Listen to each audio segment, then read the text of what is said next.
Olá, nós somos Arnaldo Martins Costa e Lucas Coelho de Oliveira, do curso CI Digital, sendo executado no Instituto do Hardware do Brasil, HBR, de Campinas. E vamos apresentar o nosso trabalho de final de módulo com operação em ponto flutuante. Nesse vídeo, eu vou abordar a representação em números em ponto flutuante, o padrão IEE 754, e os principais algoritmos utilizados na implementação de operações de soma e multiplicação. Nesse formato, além disso, apresentarei um exemplo em Verilog que vai ilustrar essa operação. Mas antes disso, vamos falar um pouquinho a respeito de representação em ponto flutuante. Em sistemas digitais, os números em ponto fixo apresentam limitação quando a gente precisa representar valores muito grandes ou valores muito pequenos. Para superar essas restrições, a gente utiliza a aritmética de ponto flutuante, que é baseado em uma notação científica binária. O número, portanto, em ponto flutuante, ele é representado da seguinte forma: menos 1 elevado a s, onde s é o bit decimal, se ele é positivo, se ele é negativo. M é a mantissa, também chamada de fração, e E é o expoente. O bias, ele é um valor fixo que é adicionado ao expoente para permitir a representação de valores, tanto positivos quanto negativos.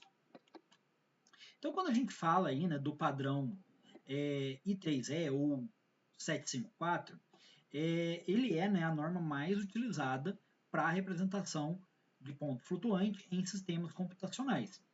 Na versão mais comum, que é chamada de Single Precision, a gente trabalha com 32 bits. Dentro desses 32 bits, o primeiro bit ele é chamado de bit de sinal. Os 8 bits em sequência são os bits de expoente, e eles podem ter, né, a bias igual a 127, e os outros 23 bits é o que a gente chama, né, de mantissa ou de fração.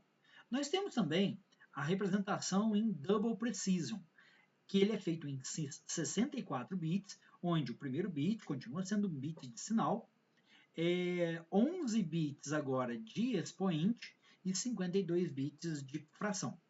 Esse padrão ele define apenas a forma de armazenar os números, né? Além, né, de representar, mas ele também as regras de arredondamento, representação de zero, de infinito, de valores que são especiais, né, como não número, né, e outros formatos. Como que a gente faz, então, as operações aí com ponto flutuante? Vamos falar um pouquinho da soma e depois da multiplicação. Na soma, o algoritmo ele segue esses passos citados aqui. São 5 passos, onde o primeiro ele é o alinhamento do expoente. O operador de menor expoente ele tem a mantissa dele deslocada para a direita até que os expoentes fiquem iguais. A gente sempre vai trabalhar com o mesmo expoente. Vamos pensar isso num sistema convencional. Para somar, eu tenho que sempre somar número de mesmo expoente. 2 elevado à terceira com 2 elevado à terceira, 2 elevado à quarta com 2 elevado à quarta e assim por diante.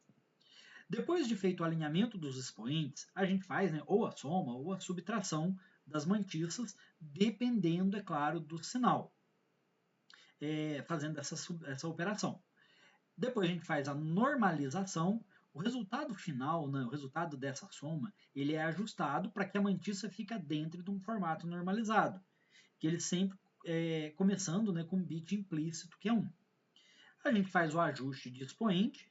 Caso seja necessário, né, deslocamentos adicionais, a gente faz esse ajuste do expoente, porque o número, né, antes da vírgula, ele só pode ter um número. E por último, a gente faz o arredondamento, seguindo a regra já da IE 754, que é o Round to Nearest Even.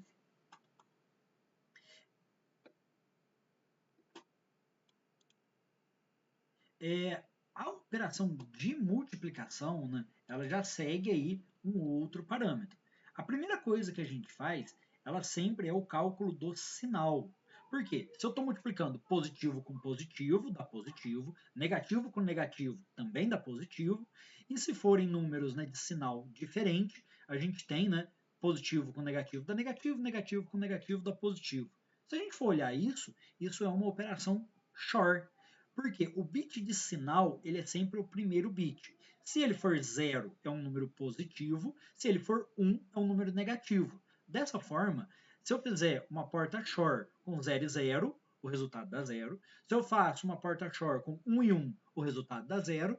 E se eu faço uma porta XOR com bits diferentes, né, 1 e 0 ou 0 e 1, o resultado dá 1. Isso dá um resultado negativo. Feito isso, a gente faz a soma dos expoentes. Aqui eu não preciso igualar expoentes, porque numa multiplicação eu simplesmente somo eles. Faço a multiplicação da mantissa, uma multiplicação direta. Depois nós fazemos a normalização, né? Caso a multiplicação gere um resultado maior do que o esperado, faz-se o ajuste da mantissa e depois o arredondamento, né? E a montagem final aí, que implica, né, no arredondamento adequado para a representação. Na implementação em Verilog, né, o que a gente precisa fazer? Primeiro, a gente vai separar os campos de sinal, né, de sinal, expoente e fração. Então, até eu vou compartilhar aqui com vocês, né, vou mostrar aqui um pouquinho agora do código. Então, o que a gente tem aqui é exatamente isso, né? A gente tem as variáveis de A e B, né, são os dois números que a gente está recebendo. O tipo de operação, se vai ser uma multiplicação ou uma soma, mas para deixar o sistema um pouco mais organizado. Alguma exceção, um overflow, né, e um output que aqui também, que é o resultado da nossa operação. Então, inicialmente, a gente realiza, né, essa separação de sinal, expoente e mantissa, né, aqui os três dados, tanto de A quanto de B. Depois a gente realiza, né, as operações intermediárias aqui, comparando os expoentes, alinhando as mantissas quando necessário. E aí aqui, né, a gente dá sequência para a realização das operações. Se a gente for ver aqui no caso da multiplicação, né, fazemos uma porta XOR com o sinal de A e o sinal de B. Depois fazemos uma multiplicação da mantissa. E por último calculamos o expoente, que são a soma dos expoentes subtraídos, né, de 127. Após isso, nós fazemos o tratamento das exceções que temos aqui. Já para o caso da soma, né, nós também, né, encontramos a mantissa de A e a mantissa de B aqui, né, e os expoentes, né, fazemos esse tratamento dos expoentes quando eles são diferentes. Se o expoente de A for maior que o de B, né, a gente realiza aqui um deslocamento dele, faz a operação convencional e aí a gente faz o tratamento aqui também, né, do sinal de A e do sinal de B. Aqui, quando a gente termina, a gente faz a normalização, né, das mantissas para poder fazer a entrega do nosso sinal.